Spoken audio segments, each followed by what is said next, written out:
Ian, you've seen many of these title races over the years. This could be up there as one of the most fascinating.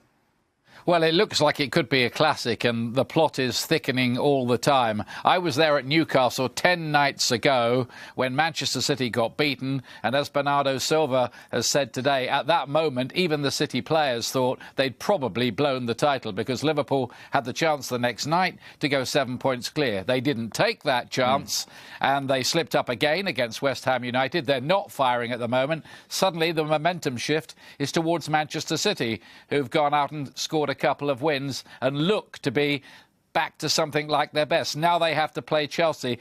I think the only sure thing in all this is there will be more twists and turns along the way. Quite a lot of them, I think. On our graphic, Ian, we have Spurs up. Are they relevant in this title race?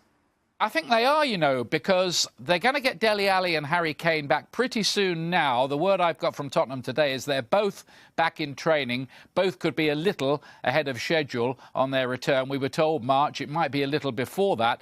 And interestingly, they've got to play the top two away from home. So odds not with them having to go away, but they do have that chance to cut the gap, and they probably will. Well, they definitely will have Kane and Ali back by then. What do you think, gentlemen? Those odds changed since Wednesday night. Probably. I know you're fascinated by no, these. because I'll tell you why. Because since Wednesday night when we did the show, I don't think those odds look like that, and they haven't played. Right. So I don't get this. I don't know. Somebody's juggling the odds around. I don't know. Look, end it. From a neutral point of view, this is brilliant, isn't it? We haven't got a horse in this race. It's going to be fun. Yeah. For him. Well, old heart attack. Hey, old heart attack Harry over here. Well, give him mouth to mouth by the time it gets to March. I don't think that's in my contract. No, that's not in mine. Always look at you three. Surely Liverpool tomorrow, right? They can't stuff up against Bournemouth. No, they can't. They just can't afford to stuff up tomorrow. I think it's an important game for them. OK, well, if we take a look at the schedule, you can see who everyone is facing. And as you mentioned, for Liverpool, it's Bournemouth. Spurs have Leicester, which you would imagine would be a banker. Obviously, the big match is Manchester City against Chelsea. Yep. You take a look at the odds. Manchester City are favourites to take all 3 points against a strange old Chelsea side. But Chelsea did, of course, beat them earlier on in the season, didn't they? So, yeah, but that was at home. Right. For a start. So it doesn't matter. Doesn't count. Doesn't have any relevance in this conversation. Hold on. Not since what's happened recently. You know, they were in complete and utter turmoil until they were fortunate enough to land a home game against Huddersfield last weekend, and they won 5-0, which was no great shock.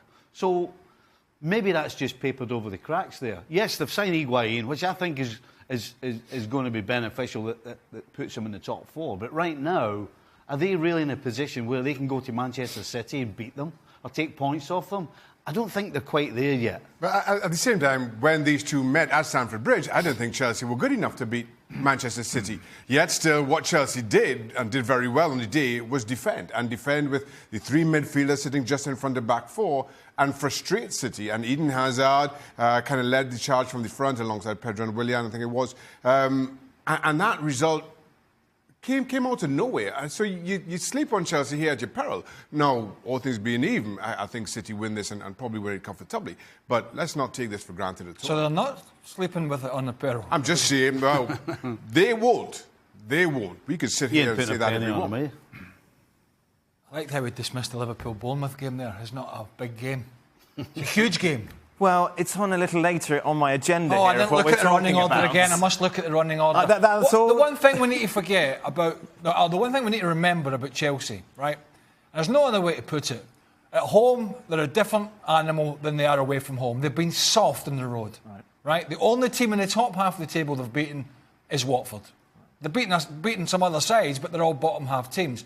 You know, they've been beaten easily by Tottenham, and they drew at West Ham, and lost at Arsenal. So the only side that they've beaten is Watford in the top half. They haven't travelled well. They're out their comfort zone when they go away, and now they're playing, one of the two best teams in the league, and he's got decisions to make.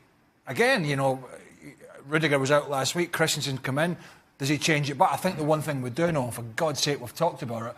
We know he's going to play 4-3-3. Right. What we don't know is what Guardiola's going to come up with. We know what Sarri's going to do. And the question is, on the road, you know, is that back four going to be operating well enough to thwart what City have, which is the best midfield to front probably in the league? And we've all talked about him, Jorginho on the ball, that's fine. But when they don't have as much possession as they have at Stamford Bridge, can he do the defensive duties to thwart all the midfield guys that play narrow for Man City? That's the big question. Stevie, this is fine, isn't it? Yes, it should be. How that's changed, though? Well, it's an important game. It's an important game. It is. You can bet your bottom dollar it's an important game. Not for a psychological reason as much as anything else. You know, after this game, they get a break.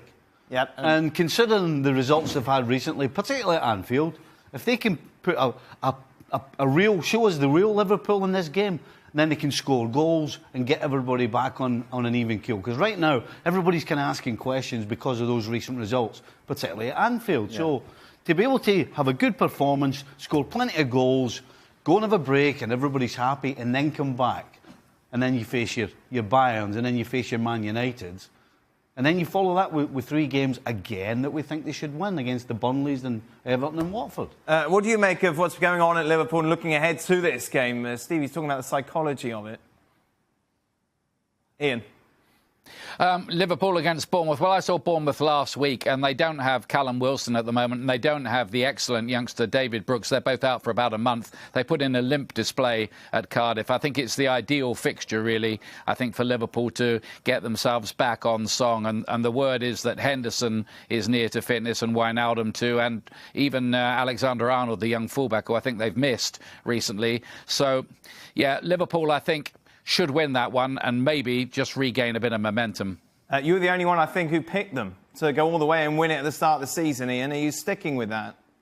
Yeah, I'll stick with it. They've got the game in hand. They're having a little bit of a blip at the moment, but doesn't every team on their way to the title?